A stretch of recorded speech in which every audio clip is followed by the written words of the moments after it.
नमस्कार दोस्तों, कैसे हैं आप सब। आई होप आप सब अच्छे होंगे, खुश होंगे। Welcome to my new vlog. और यहाँ पे देखिए सुबह का टाइम है, लगभग 8 बजे हुए हैं और मैं अपना काम कर ही रही हूँ। जैसा कि आपको पता, ये दिन है सैटरडे का। सुबह की वीडियो है। नाश्ता वगैरह की तैयारी मैंने, हाँ, करेले बनाए थे जैसा कि आपको पिछली वीडियो में दिखाए थे, तो मैंने कर ही दी है। नाश्ते की तैयारी मैं वहाँ पर जाने से पहले करती हूँ। वैसे तो हो ही जाती है सुबह के टाइम जब ईशू को भेजती हूँ, लेकिन ईशू आज स्कूल नहीं गई। लेकिन फिर भी मैंने सब्जी बना के रख दिया कि बाद में अपना नाश्ता कर लेंगे। गुड्डू के पापा रेडी हो चुके हैं नहा धो के, इनको जाना है आज ऑफिस। तो यहाँ पे ये करेंगे पूजा अभी। और यहाँ पे देखिए ये आए हैं लैब से भैया, इनको करने हैं मेरे टेस्ट। असल में जैसा कि मैंने आपको बताया कि मेरे हाथों पैरों में प्रॉब्लम चल रही है बहुत ज़्यादा। स्वेलिंग भी हो रही है पैरों में भी, हाथों में अभी भी, और पेन हो रहा है। और कहीं नहीं है पूरी बॉडी में, हाथ दोनों पैरों में और दोनों हाथों में। पहले एक हाथ में हुआ, अब दोनों में हो रहा। और स्वेलिंग बढ़ती जा रही है। जैसा थोड़ा सा काम कर लेती हूँ, ये काम क्या, जैसे थोड़ी देर खड़ी होगी, खाना बनाया तो उसके बाद दर्द बहुत ज़्यादा हो जाता है। ये प्रॉब्लम हो रही है। और दवाई भी मैं खा ही रही हूँ कंटिन्यू, लेकिन मुझे आराम नहीं मिल रहा। जैसा दवाई लेती हूँ ठीक है, जैसा दवाई का असर हुआ वही, उसमें तो पैरासीटामोल होती है दवाई के अंदर। तो फिर जैसा ही असर ख़त्म हुआ फिर से पेन शुरू हो जाता है। तो ये समझ में नहीं आ रहा कि प्रॉब्लम क्या है। तो यहाँ पे फिर डॉक्टर ने मेरे टेस्ट लिखे थे। कल शाम के टाइम में गई थी, तो यहाँ सुबह ही फिर ये भैया को हमने कॉल कर लिया था। तो ये आ गए थे घर पे ही टेस्ट करने के लिए। जो भी टेस्ट उन्होंने लिखा, आप सब भी बोल रहे हैं कि यूरिक एसिड वगैरह आपका बढ़ रहा है। वो सारे टेस्ट, यूरिक एसिड के भी, कोलेस्ट्रॉल के भी, और जो भी वो B12 वगैरह जो भी हैं वो सारे लिखे हुए हैं डॉक्टर ने टेस्ट, तो वो सारे ये करेंगे। तो यहाँ पे इन्होंने मेरा सैंपल ले लिया है जो भी है, और यूरिन टेस्ट वगैरह जो हैं वो भी सारे होंगे।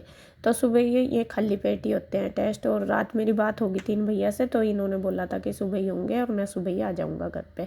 तो यहाँ पे अब इसके पापा पे वगैरह कर रहे हैं, मैं अपना दे के सैंपल और चल दी हूँ, मतलब कि अपने काम पे लग गई हूँ इधर। बस अब ये कुछ, हाँ, अपने कुछ यहाँ पे हमारे जो गोल्डन बटन लगे हुए हैं ना, आपने देखे ही हैं। तो जो भी कोई भी नया बंदा हमारे घर में आता है तो वह सब उनको देखते हैं, मतलब कि देख के थोड़ा सा वो हो जाते हैं कि इनके यहाँ से गोल्डन बटन लगे हुए हैं। तो वो ही इनके बारे में पूछ रहे हैं कि हमारा भी ऐसा ऐसा चैनल है, और इंस्टा पे होगा इनका भैया का, तो वो ही बता रहे हैं। तो यहाँ पे बस में भैया चले गए हैं मेरा सैंपल लेके, तो शाम तक रिपोर्ट आ जाएगी। क्या आएगा कैसे आएगा वो तो देखते हैं, बाद में आपको नेक्स्ट वीडियो में बताऊँगी कि कैसी आई मेरी रिपोर्ट। क्योंकि अभी तक मैंने चेक नहीं कराई, डॉक्टर के पास आज जाना है मुझे। तो कल संडे था तो इसलिए चेक नहीं हुई, तो उसके बाद ही बताऊंगी। तो यहाँ पे देखिए बस मेरा काम जो रूटीन है वो शुरू हो ही रखा है। पहले मुझे कपड़े धोने थे, कपड़े तो हाँ आज नहीं धोंगी क्योंकि सैटरडे में संडे को धो लूँगी। तो सुबह ही अपना झाड़ू पोछा करने लगी हूँ। सब्जी मैंने बना दी और झाड़ू पोछा करके अपना फिर जाऊँगी मैं अपना योगा क्लास। आंटी आ ही नहीं रही, 10-12 दिन हो गए आंटी को आए हुए। तो सुबह ही मैं अपना सारा काम जितना भी होता है ज़्यादातर करके जाने की कोशिश करती हूँ कि ये भी कर लूँ, जितना भी मतलब मेरे से टाइम मिलता है। पूरे 8:30 बजे मैं चलती हूँ, उसमें मतलब ये रहता है कि ये भी कर लो ये भी कर लो। तो यहाँ पे देखिए सारे को झाड़ पूंछ कर दी, चादर वगैरह अच्छी तरीके से सारी सेट कर दी थी। उसके बाद झाड़ू लगा दिया और अब मैं लगाऊंगी पोछा। पोछा मैं इधर मंदिर के सामने पहले लगा दूंगी, क्योंकि इधर फिर इसके पापा करेंगे पूजा। उनको वे बोल रहे थे कि मुझे वहाँ जाना है ऑफिस और जल्दी आज खाना बना देना, तो इसलिए मैंने उनके खाने की भी तैयारी कर दी है। बस आटा वगैरह सब लगा कर धर दिया, तो मंजू आएगी वो रोटी सेक देगी। ऊपर से भी वो आई नहीं थी, तो मैं कहा चलो देखती हूँ, अगर मतलब मुझे टाइम मिलता है तो फिर मैं भी बना देती हूँ, ऐसा नहीं है। तो फिर मुझे ये रहता है कि बाद में ये सब गरम गरम खा लेंगे मिलकर। वो बना देगी, गुड्डू दे देगी, अभी गुड्डू भी घर में ही है तो इसलिए। तो यहाँ पे देखिए बस इसके पापा लेके आए हैं ऊपर से फूल, और गुड्डू ने कान्हा जी को स्नान करा दिया है। और बस अब उनको मंदिर में बिठा के हम ये करेंगे पूजा, और मैं लगाने लगी हूँ पोछा। सुबह ही सुबह मेरी पूरी भाग दौड़ रहती है, एक्सरसाइज भी बढ़िया वाली हो जाती है, वहाँ भी होती है और घर पे भी मेरी अच्छी खासी अब 10-12 दिन से चल ही रही है। और सबसे बड़ी प्रॉब्लम क्या हो रही है मुझे ना, सच में ही बताऊँ, मुझे ना वाइपर से पोछा लगाना बिल्कुल भी पसंद नहीं है। मतलब कि जो हाथ से लगा के बात होती है वो वाइपर से नहीं आती। लेकिन मेरी प्रॉब्लम हो रही कि मेरे से ना पैरों से बैठ के पोछा नहीं लग रहा। हमेशा चाहे आंटी आ भी नहीं रही थी या फिर उससे भी पहली बात है जब नहीं आती थी, अब जब भी मैं मतलब बैठ के ही लगाती थी। और अब मेरे पैरों से बैठ के जैसे पोछा लगाने शुरू करा ना तो दर्द हो जाता है बहुत ज़्यादा, मतलब पैरों पे वजन नहीं दिया जाता ज़्यादा। और बैठ के तो आपको पता ही है पूरा वजन पैरों पे ही जाता है तो और ज़्यादा दिक्कत हो जाती है एकदम से। फिर मैं इसीलिए वाइपर से ही लगा रही, मैं कहा नहीं जितना भी हो जाए, मतलब फिर और भी काम करना, यानी कि पोछा लगा के मैं बैठ जाऊंगी। क्योंकि मैंने देखा है एक दिन मैंने रूम में लगाया था तो मेरे से बिल्कुल भी पीछे नहीं हटा जा रहा था पैरों से। एक रूम में लगाने से ही मुझे इतनी दिक्कत हुई, फिर मैंने वाइपर से ही लगाया। अब अगर साफ सा है तो फिर मैं वाइपर से पोछा लगा देती हूँ, अगर थोड़ा मुझे लग रहा कि गंदा है तो मैं पहले धुल देती हूँ, उसके बाद फिर वाइपर से पोछा लगा देती हूँ। देखो सारा कुछ देखना पड़े, जैसा शरीर चल रहा है उसी हिसाब से करना पड़े। वैसा तो सब मुझे देख के कहते हैं कि मतलब कि इतना वेट नहीं है, सारा कुछ है, लेकिन मेरी प्रॉब्लम क्या हो रही मुझे ही नहीं समझ में आ रहा। क्योंकि अक्सर जो पैरों की प्रॉब्लम आती है वो ज़्यादातर कहते हैं कि वेट जिसका ज़्यादा होता है उसकी होती है, लेकिन ना तो वेट है ना ऐसा कुछ। और फर्स्ट टाइम हुई मेरे पैरों में दिक्कत, पहले नहीं थी। दर्द रहता है और नसें जो है ना पूरी मोटी मोटी हो जाती हैं और स्वेलिंग आ जाती है पूरे हाथों में भी और पैरों में भी। तो खैर जी ये तो चलती ही रहे, बीमारियां तो मेरी ऐसी हो रही जो नॉर्मल। और बस फिर मैं अपना पोछा वगैरह लगा के चली गई थी वहाँ पे। अब है देखिए दोपहर का टाइम, आई मैं नहाई धोई आके नाश्ता करा मैंने। सुबह इन्होंने सबने भी कर लिया था, सब मेरे बाद मतलब करा होगा सारा नाश्ता वगैरह। तो अब है दोपहर के लंच का टाइम। तो यहाँ फिर मैंने आके नाश्ता करके अपना वीडियो वगैरह एडिट करके तो दोबारा फिर से मंजू को आज बनाने थे कोफ्ते। वो कल ही कह रही थी, बल्कि मेरे को कल शाम बनानी थी लौकी। वो कहने लगी नहीं भाभी मैं ना इस लौकी के कोफ्ते बनाऊंगी, आप इसको सब्जी मत बनाओ। मैं कहा चलो ठीक है।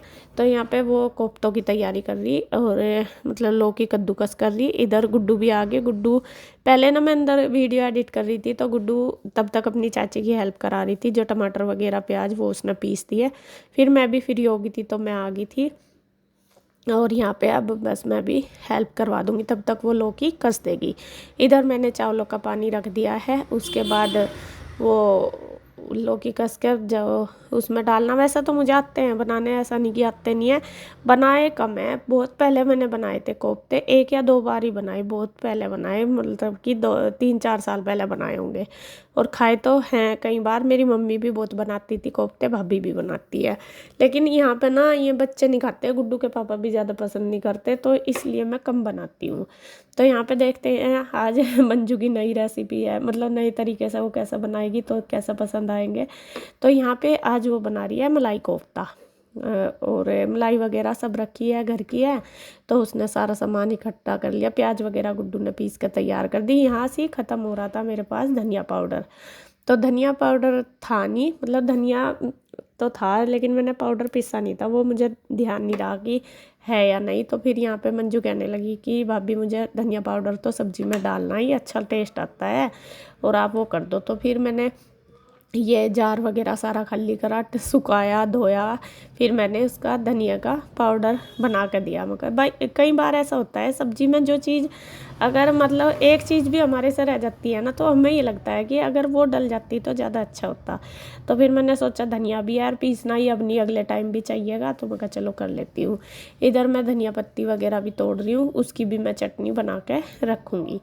तो यहाँ पे देखिए बस दोनों देवरानी जेठानी लग रही हैं दोपहर का लंच बनाने में। आज मंजू के हाथ का मलाई कोफ्ता खाएंगे, कैसा बनेगा, मतलब अच्छा बन रहा था, मैं तो बता रही टेस्ट में ही आपको, बहुत अच्छा बन रहा था बिल्कुल, मतलब जैसा पनीर की ग्रेवी होती है ऐसे ही बन रही थी, अच्छी थी, टेस्टी था। तो कई बार मतलब मलाई कोफ्ता मैंने फ़र्स्ट टाइम खाया है ये वाला। वैसे जो वहाँ का खाते हैं जो मतलब होटल वगैरह में वो तो खाया मैंने कई बार, लेकिन घर का मैंने ये फ़र्स्ट टाइम खाया है। लौकी वाला, आलू वाला तो खाया।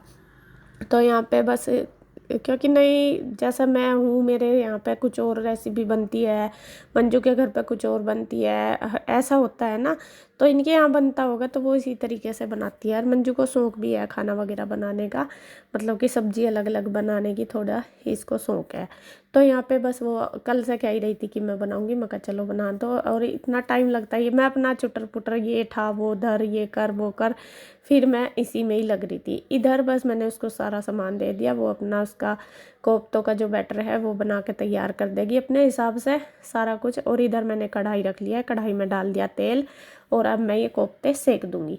मैंने उसको बोल दिया कि ये गैस पे तू ग्रेवी बना ले, एक पे मैं ये कोफ्ते बना दूंगी, फिर जल्दी बन जाएगा। क्योंकि फिर पहले कोफ्ते बनाओ फिर ग्रेवी बनाएगी, क्योंकि टाइम तो लगता ही है ग्रेवी बनाने में काफ़ी। तो फिर मैं कहा दोनों ही चीज़ें साथ साथ बनेगी, तो मैं कहा एक तो कढ़ाई रख ले तो दोनों जल्दी हो जाएगी। तो यहाँ पे देखिए दूसरी कढ़ाई भी रख दी है, उसमें ग्रेवी बन जाएगी और इसमें मैं सेक देती हूँ।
तो यहाँ पे देखिए बस जो कोफ्ते हैं वो भी सिकने लग रहे हैं। उधर कढ़ाई में पहले मैंने चावल निचोड़ दिए, उसके बाद जो कढ़ाई है उसमें जो मंजू ने प्याज वगैरह रख दिया है भुनने के लिए, क्योंकि प्याज जो पिसी हुई होती है इससे टाइम थोड़ा ज़्यादा लगता है भुनने में।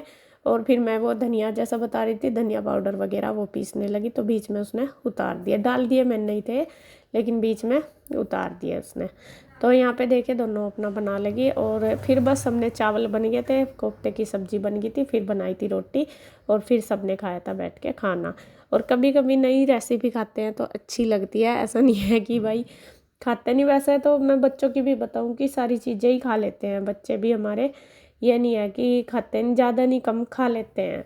लेकिन कुछ चीज़ें ऐसी होती हैं कि हमारे यहाँ बनती नहीं, तो फिर ना तो हमें पता कि वो कैसे बनती है, दूसरा हमें खुद लगता है कि कभी ना खाए, क्योंकि हमने भी नहीं खाई वो, कभी ये भी रहता है। तो यहाँ पे कोफ्ते तो खाए, पता भी है टेस्ट कैसा होता है, तो इसलिए मैं बना रही हूँ।